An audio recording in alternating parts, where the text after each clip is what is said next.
हो, त्यांच्या बापाने नाही आणली. तुमच्या बापाने काही चेक पाठवला होता खाली? डीडी पाठवला होता, आकाशा ऑनलाईन केलं तिथनं. कधी कधी वाजंत्री पण नवरदेव व्हायचा प्रयत्न करतात, पण वाजंत्र्याचं काम नवरदेवाला स्टेजवर पोचवायचं असतं, स्टेजवर चढायचं नसतं. जयकुमार गोरेला अडवायची ताकद दोनच माणसात आहे.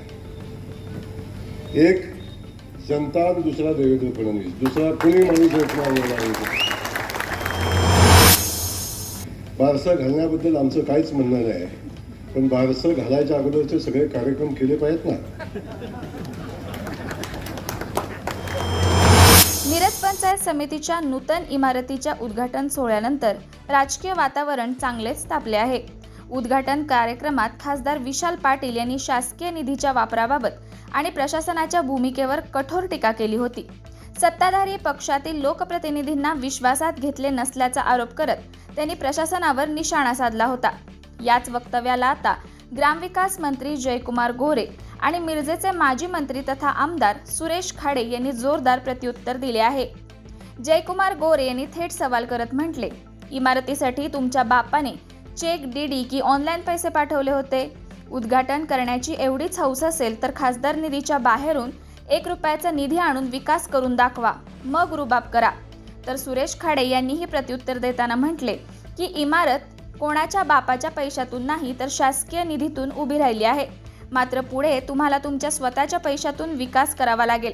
या वक्तव्यामुळे मिरजमधील राजकारण अधिकच तापले असून विशाल पाटील यांच्या टीकेला भाजप नेत्यांनी आक्रमक पद्धतीने उत्तर दिले आहे. दरम्यान या शाब्दिक चकमकीनंतर राजकीय वर्तुळात विविध प्रतिक्रिया उमटत असून या वादावर खासदार विशाल पाटील काय भूमिका घेतात याकडे सर्वांचे लक्ष लागले आहे. मला भाऊ तुमच्यावर मी नाराज आहे. पहिला तुमच्या मनात आलंच कसं की जयकुमार गोरे येणार नाही.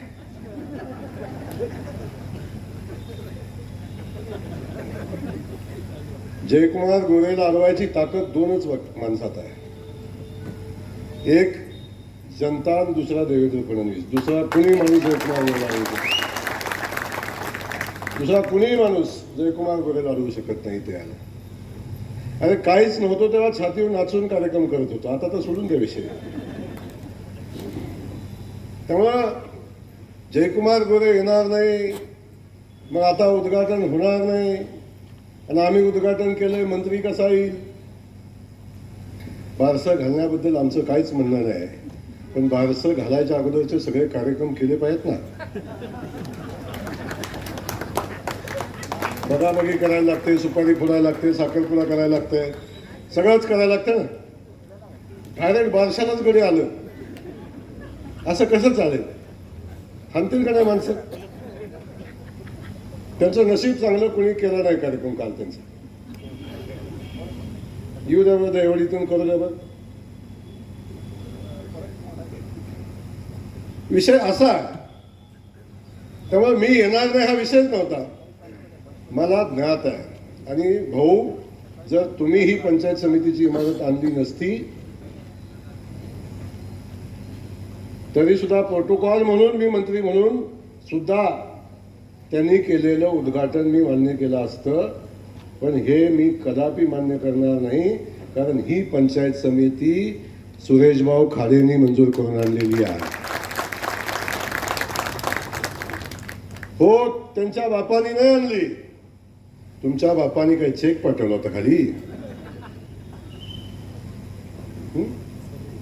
डीडी पाठवला होता, आकाशा ऑनलाईन केलं तिथनं.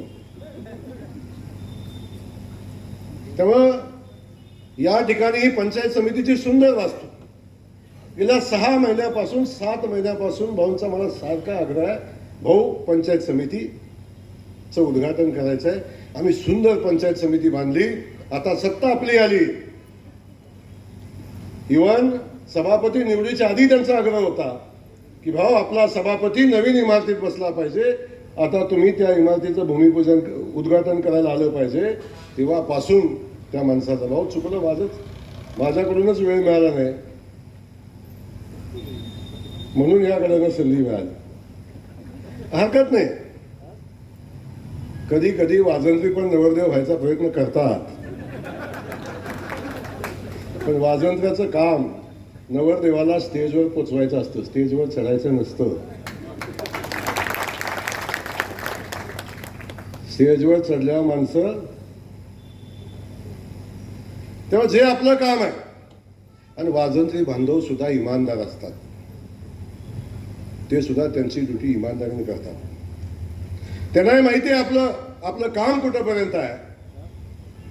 आणि एवढंच जर उद्घाटन घ्यायची खुमखुमी आहे. माझं सांगणं आहे, आता आपण खासदार महोदय झाल्यापासून खासदार फंडाच्या बाहेरचा नया रुपया आणून मला दाखवा की हे काम आम्ही केलंय, आणि मग रुबाब करा. आमचं काय म्हणणं नाही, मग काय आमचं म्हणणं नाही. आणि जो करतो त्याला श्रेय घ्यायलाही हरकत नाही. परंतु पंचायत समितीमध्ये सत्य भाऊ, चूक तुमची नाही, ही जबाबदारी माझ्यावर देत जा. इकडे असली जिल्हा परिषद अध्यक्ष निवडीची, पंचायत समिती सभापती निवडीची, हे काम थोडं माझ्यावर देत जा इकडे. त्यामुळं या ठिकाणी काय झालं हा विषय बाजूला ठेवा. निवडणुका येतात जातात, सत्ता येते जाते, परिस्थितीने बऱ्याच गोष्टी घडतात, राजकारणात अनेक स्थित्यंतर घडत असतात, पण सत्याचा विजय कधी चुकत नाही, लक्षात ठेवा. देवाभाऊंच्या हातून अशी सत्ता काढून घेतली, परमेश्वरानं हाल हाल हाल लावले. आता संध्याकाळी झोपल्यावर सकाळी कोण आहे का नाही हे तपासायला लागतं. काय अवस्था झाली भाऊ, दुसरी काहीच नाही होणार. हे काय सांगतात, आयऱ्याची भाषा कोणतरी काल केला. अचानक लॉटरी लागलेला गडी, नगरपालिकेला कार्यक्रम झालेले गडी, काल इथं येऊन सांगतात आयऱ्या, ह्यो माणूस जतमध्ये आमदार झालाय आणि 4 वेळा आमदार झालाय, मिरजमध्ये 4 वेळा, 5 वेळा लोकनियुक्त आमदार आहे. बोलताना सभ्यता ठेवा बाबांनो. कुणाच्या मेहरबानीवर नाही आहे, जनतेच्या आशीर्वादाव, माय माऊलींच्या आशीर्वादाव 5 वेळा आमदार हा माणूस. आणि इथं येऊन लढा निवडणुकीत, करा पराभव, आणि मग होऊ द्या काय व्हायचं ते. पण आपल्या या परिस्थितीमध्ये, अशा या परिस्थितीमध्ये या भूमिका घ्यायच्या, आणि बाकी सगळ्या पोराठोरांनी केलं मी समजू शकतो.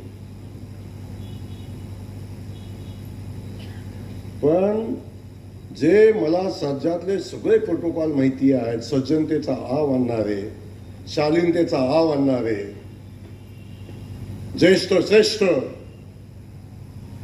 अशा लोकांना तरी असला पोरकटपणा करताना थोडं काहीतरी वाटायला पाहिजे होतं ना.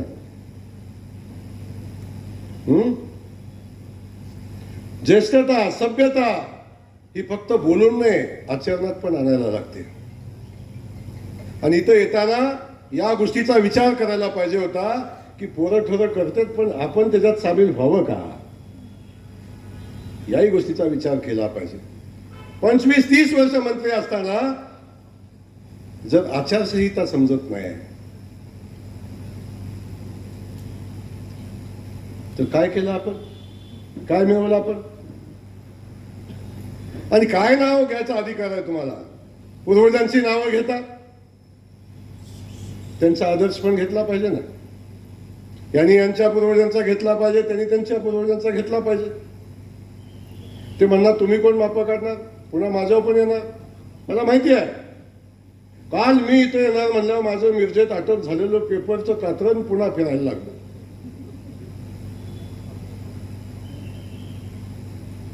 अरे किती षडयंत्र, षडयंत्राच्या छाताडावर सदाभाऊ हा जयकुमार गोरे नाचून पुढे आलाय. असे अनेक षडयंत्र माझ्यावर झाली, सांगलीत असताना झाली. ज्या कारखान्याच्या चौकात उभं राहायची हिंमत नव्हती, त्या कारखान्याच्या चौकात काय काय केलंय सदा बजरंग भाऊ माहिती आहे आपल्याला. विषय त्याचा नाही, पण काही शोधून काढतील. तात्या बसले तिथं, जकातीची केस झाली होती तात्या, 1 नंबर आरोपी तात्या, 2 नंबर आरोपी आमच्याच गाडीत, 3 नंबर आरोपी आमच्याच गाडीत, 4 नंबरच्या आरोपीला अटक झाली, पण 3 गेलं सुटून. गाडीतनं एकालाच अटक, कारण मसवडची नगरपालिकेची निवडणूक लागली होती आणि यांच्यात ताकद नव्हती माझ्यासोबत लढायची, म्हणून अटक केली. तेव्हा गृहमंत्री कोण होतं माहिती आहे? शालीन, ज्येष्ठ, श्रेष्ठ, सदाभाऊंचे सहकारी नेते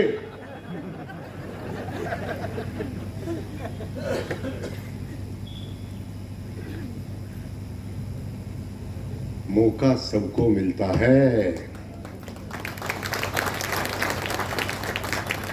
मौका सबको मिलता है. त्यामुळं तरी पण आम्ही नीतिमत्ता सोडून कधी राजकारण करणार नाही, कारण आमच्या बापाने आम्हाला ते शिकवलं नाही. शून्यातनं उभं राहिलेला हा जयकुमार गोळे, एका साध्या रेसलिंग दुकानदाराचं पोरगं. सुरुवात झाली, बघता बघता जिल्हा परिषद सदस्य 4 वेळा आमदार झाले, राज्याचा ग्रामविकास खात्याचा मंत्री म्हणून काम करतो, आदरणीय देवेंद्र फडणवीस साहेबांच्या नेतृत्वाखाली काम करतोय. आणि आपला लढा सदाभाऊ कायमचा आहे, ही चुकणार नाही. विस्थापित विरुद्ध प्रस्थापित ह्या लढा आहे, आणि या लढ्याला खरी ताकद कुणामुळे मिळाली? आदरणीय देवेंद्र फडणवीस साहेबांच्यामुळे मिळाली.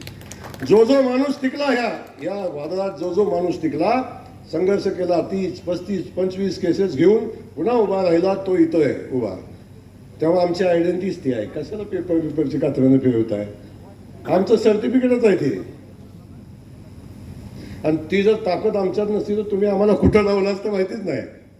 तेव्हा तो विषय नाही. मी आज या ठिकाणी येत असताना एवढंच सांगणार आहे की या ठिकाणी खाडे साहेबांच्या सारखा सक्षम आमदार काम करतोय, नेता काम करतोय. मिरज मतदारसंघामध्ये झालेला विकास ही खऱ्या अर्थानं खाडे साहेबांची ओळख आहे. खाडे साहेब, तुम्ही बांधलेल्या पंचायत समितीत गडी आले, खाजी करू नका. फार पॅनिक होत आहे तुम्ही. हसलं दिवसातनं 3 वेळा सहन करतो आम्ही. त्यामुळं अजिबात पॅनिक होऊ नका. लोकांना माहिती आहे कुणी बांधली पंचायत समिती, लोकांना माहिती आहे कुणाची पंचायत समितीमध्ये सत्ता आहे. काळजी करू नका. त्यामुळे आपल्याला माझं या ठिकाणी सांगणं आहे की या पंचायत समितीचं उद्घाटन आता झालंय. लवकरच खाडे साहेब तुमचा सभापती इथं बसेल, जाताना सांगून जातो तुम्हाला.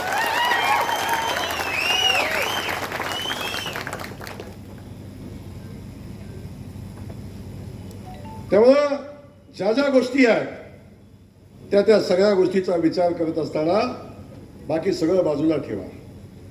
एवढं बोलायचं कारण पण एवढंच की या ठिकाणी गडी आलं म्हणून,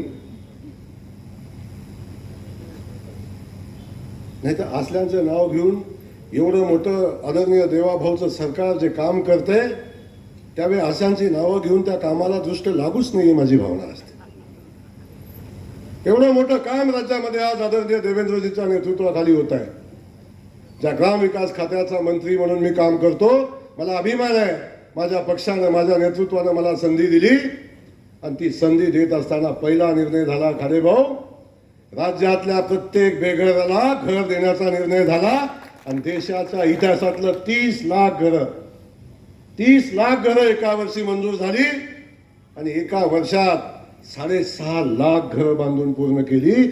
6.5 लाख बेघरांना घर देण्याचं काम केलं. 30 लाख घरं देशाच्या इतिहासात कधी मिळाली नव्हती एवढी घरं. आणि आता पुन्हा सर्वे केला, जेवढी लोक राहतील त्या प्रत्येक माणसाला घर देण्याचा निर्णय आदरणीय मोदीजींनी केलाय, आदरणीय देवाभाऊनी केलाय. त्याच्यावर काम करण्याची आवश्यकता आहे, त्याच्यावर बोलण्याची आवश्यकता आहे. हे घर बांधत असताना जमीन नसेल एखाद्याला तर त्याला जमीन उपलब्ध करून देण्यासाठी गायरान असेल, गावठाण असेल, प्रत्येकाला घर बांधताना जमीन उपलब्ध करून देण्याचा कायदा आपण केला आहे. आणि अगदीच काय नाही मिळालं सदाभाऊ, जमीन खरेदी करायला 1 लाख रुपये घरकुलासाठी देण्याचा निर्णय घेतला. आणि सगळी घरं बांधत असताना प्रत्येक घरावर सोलर बसवण्याचा निर्णय घेतलाय. आमच्या या लोकांना विजेचं बिल आलं नाही पाहिजे म्हणून सोलर बसवण्याचा निर्णय घेतलाय. आदरणीय मोदीजींच्या नेतृत्वाखाली प्रधानमंत्री सूर्यघर योजना असेल, 15,000 रुपये राज्य शासनाच्या माध्यमातून आता 20,000 केलेत. सगळ्याच्या घरावर सोलर बसवणार आहे. आणि हे काम करत असताना आपण बघतो या जिल्ह्यासाठी जवळजवळ 42,000 घरं. कशाला म्हणतात 42,000 घरं? 42,000 घरं मंजूर झाली आणि त्यातील जवळजवळ 18,000 घरं पूर्ण झाली भाऊ. बाकी सगळी घरं आपल्याला बांधून पूर्ण करायची आहेत. पाठीमागे यांचं सरकार होतं तेव्हा काय आलं सांगू तुम्हाला. मागच्या 10 वर्षाच्या कालखंडामध्ये त्याच्यातली आपली 5 वर्षाचा कालखंड घरं आली 10,26,000. एवढ्या वर्षात आपल्या राज्याला आली. आपण एका वर्षात 30,000 घरं बांधून काढली. तेव्हा हे काम आपल्या दृष्टीने महत्वाचं आहे. सदाभाऊ आपलं खारे भाऊंना मी मनापासून धन्यवाद देईन. भाऊ आपण हे सगळं करत असताना सातत्याने आपल्या मतदारसंघातल्या कामाच्या संदर्भातली आपली भूमिका घेऊन पुढे येत असता, काम करत असता. आणि मी माजी मंत्री आहे, मी ज्येष्ठ आहे, कधी या माणसाला शिवत नाही. कार्यकर्त्याचं काम आहे पत्र घेऊन मंत्र्याच्या दारामध्ये जाणं, त्याला विनंती करणं, भाऊ हे काम केलं पाहिजे म्हणून सांगणं, ही मतदारसंघाची तळमळ आहे. म्हणून 5 वेळा हा माणूस निवडून येतो ना, असंच नाही येत ना. एकदा लॉटरी लागते, 2दा लागते. लॉटरी पुन्हा पुन्हा नाही लागत.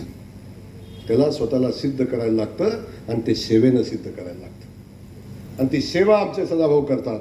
लिंगलोरचं देवस्थान असेल, या देवस्थानचा विकास झाला पाहिजे. सातत्यानं त्याचा फॉलोअप घेणं, मागं लागणं, काम करणं.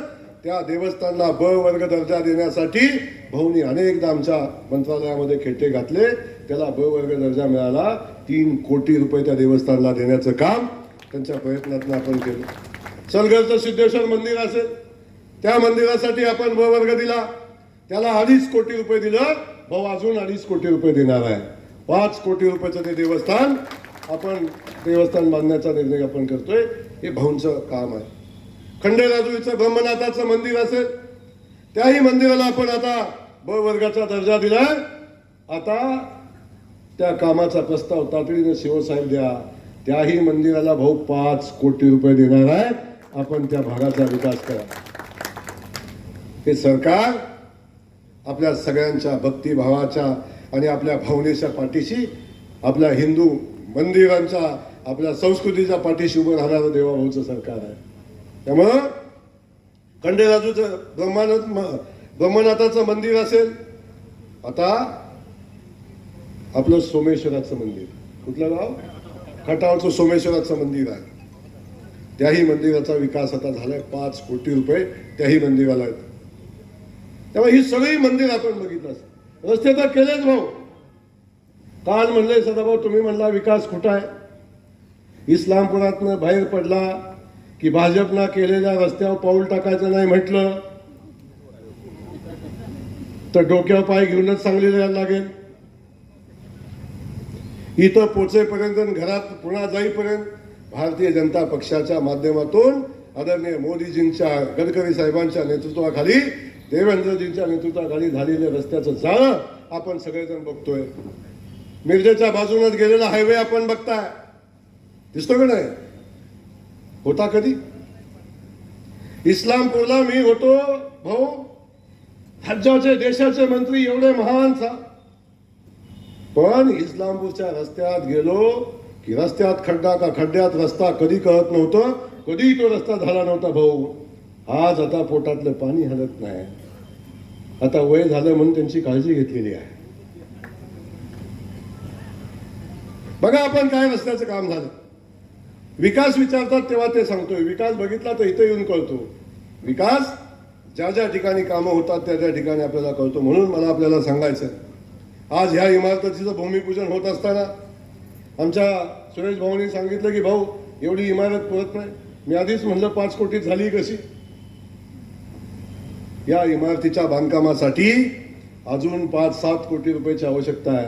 आणि आणखीन सांगितलं फर्निचर करायचंय, लाईट आणायची, जनरेटर टाकायचंय. त्यासाठी लागणारे सगळे पैसे भाऊ जेवढे लागतील तेवढे मिळतील, चिंता करू नका. जुन्या पंचायत समितीची इमारत आहे, त्या इमारतीच्या दुरुस्तीचा विषय आहे आणि त्या ठिकाणी आत एक सभागृह आहे.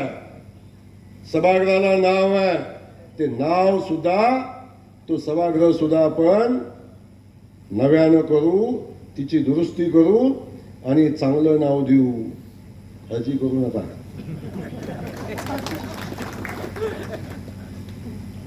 कारण तुम्हाला जरी काळजी नसली तरी आम्हाला वसंतदादांची काळजी आहे. त्यांनी या जिल्ह्याला संस्कृती दिलेली आहे, त्याला या जिल्ह्याला राजकीय संस्कृती दिलेली आहे. ती संस्कृती तुमच्यात असली नसली आम्हाला माहिती नाही, परंतु इथं ज्या ज्या गोष्टी असतील त्या त्या गोष्टींना ताकद देण्याचं काम बहुत बिलकुल होईल. काळजी करू नका. अशाच नवनवीन अपडेट्ससाठी आमच्या खबर गावाकडची या चॅनेलला सबस्क्राईब करा. आमचे व्हिडिओ लाईक करा आणि शेअर करा. धन्यवाद.